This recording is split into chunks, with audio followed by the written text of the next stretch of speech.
Okay, here we go. Ted and I are just gearing up for a big trip. We are headed west of Wawa, Ontario to a superior North Shore tributary, and we're gonna paddle a seldom traveled Whitewater river. No information, we got just 1 to 250 topographic maps.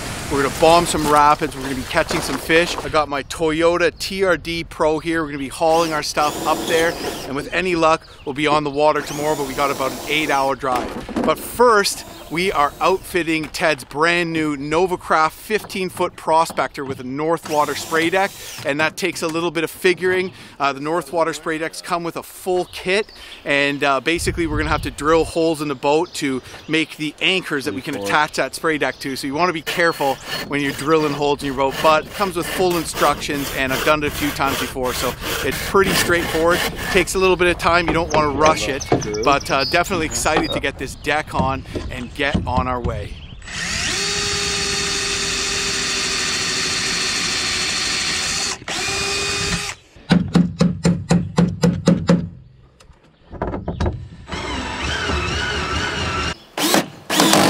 All right, just outfitting it for solo, and we removed the stern seat. I'm going to sit in the front seat and paddle the opposite direction, and we just added a thwart right now. Now we're flipping around the middle carrying yoke so it's oriented towards the bow, because Ted's going to be sitting in the front seat and paddling it backwards, making the stern as bow for soloing, and it's a real pain when you have to lift the canoe up and spin 180 every time you're trying to take it out and put it in on a portage when you are soloing. Here, you can come help me with this though, Ted.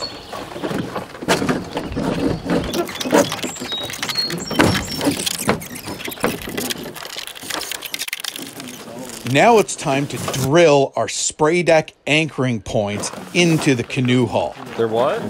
There's instructions here. To do this, we first lay the spray deck on top of the canoe, and then using a triangular measuring piece that comes in the Northwater instructions kit, we line that triangle upside down in between the loops on the spray deck, marking the anchoring point at the tip of that triangle. The holes will be closer together at the bow and sterns of the canoe and a little more spaced out on the middle, and the same goes for both sides. Up against the gunnel and then equally between these. Because this canoe has built-in air pockets, we skip marking the first hole as to not drill into the air pocket.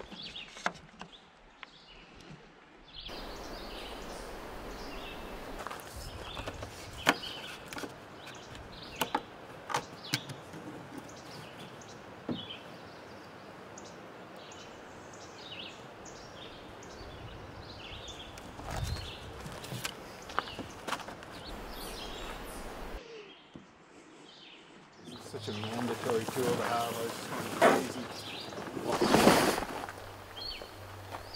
Here, do you want to do the honors? Really? That feels so long.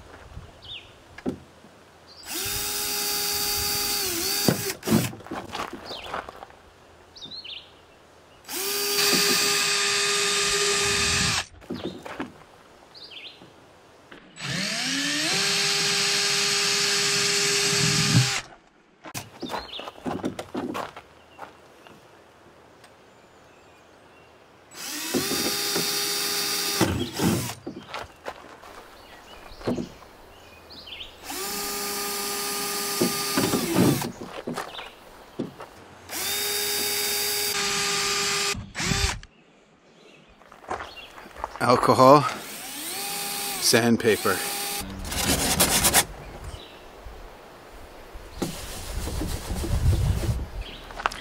Now we sand around on the inside of those drill holes and then clean it up with rubbing alcohol.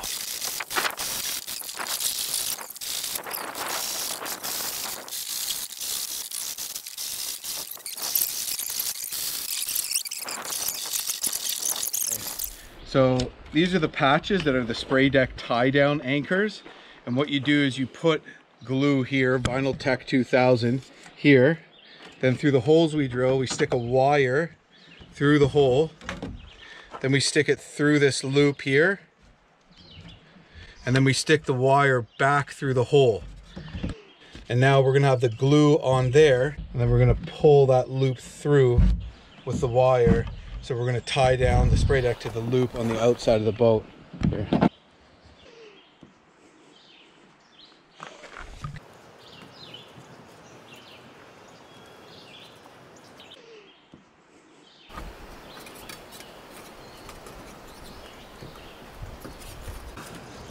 Northwater sent this awesome tie-down kit with the spray deck, and they really make it easy for you to figure out.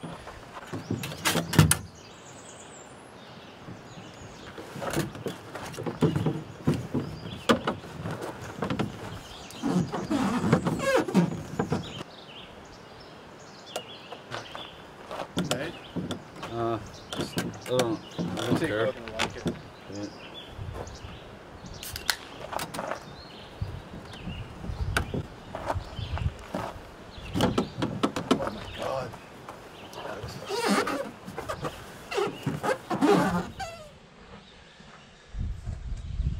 All done.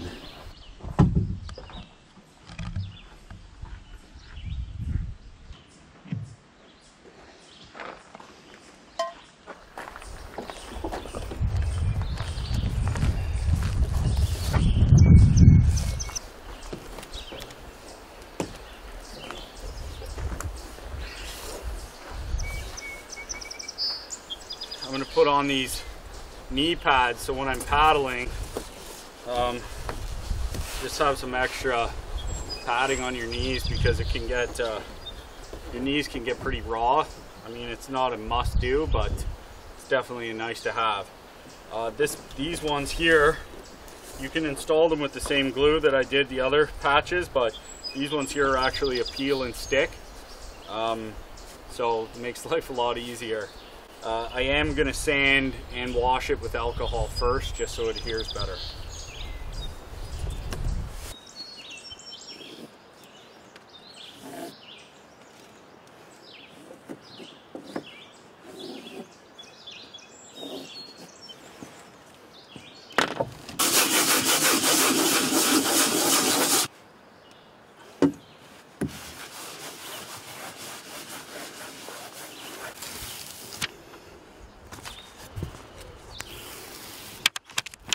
One at a time.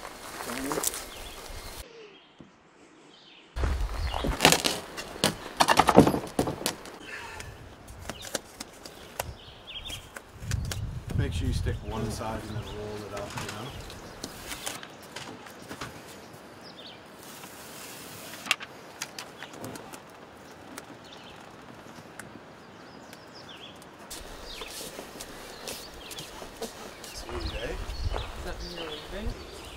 Finally. Well, the boat is officially outfitted, so pretty pumped about that. Ready to take a spray deck, got the knee pads in, and you know, now I just gotta avoid dumping and pinning out there.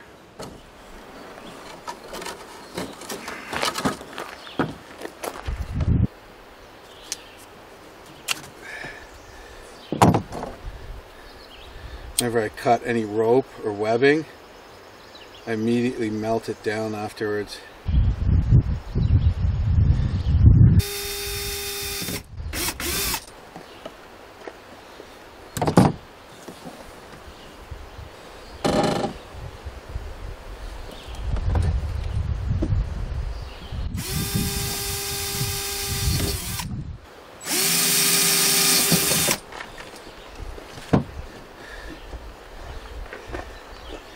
I'm actually going to be using this jet boil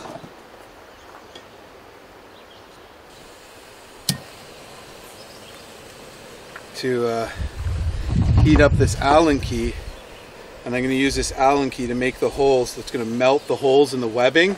That way it won't fray, so it'll be melted through and it'll be all patched up.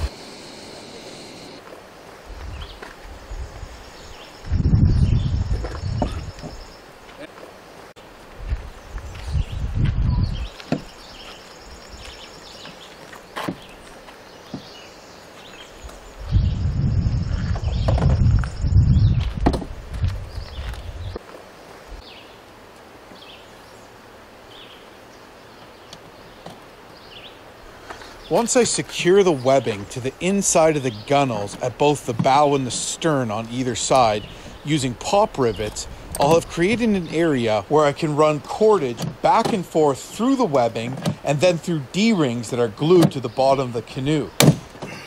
Perfect. This will give me an area at both the bow and the stern where I can inflate specialized bags, which will give my canoe more buoyancy if I tip, and also give me more control if I start to fill up with water in a rapid. This is important for my canoe since I do not have built-in air pockets.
There, now my airbag tie down straps. I'll tie it there, so I got to do one on the other side and then at the stern as well. Pretty far back though, eh? I'll just do that.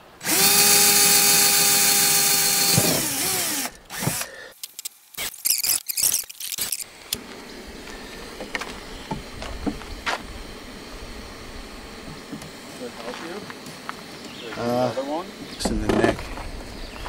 I'm gonna turn this upside down.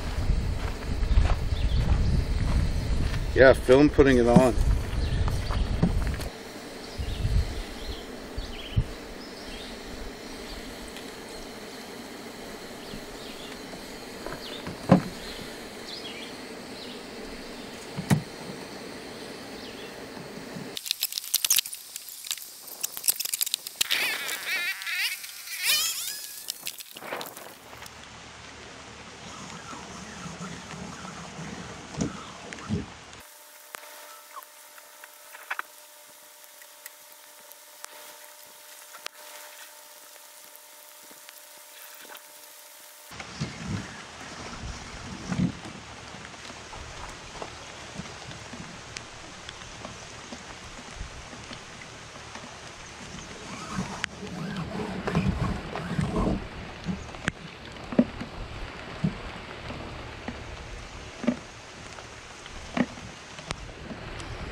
I could find a new day bag last minute.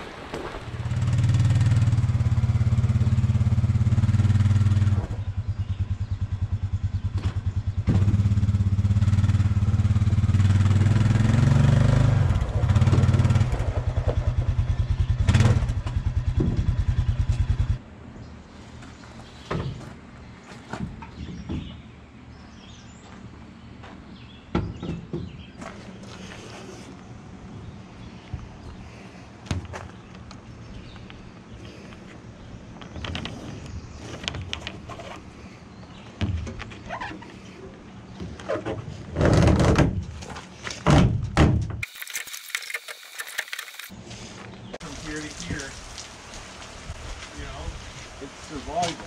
Living off the land.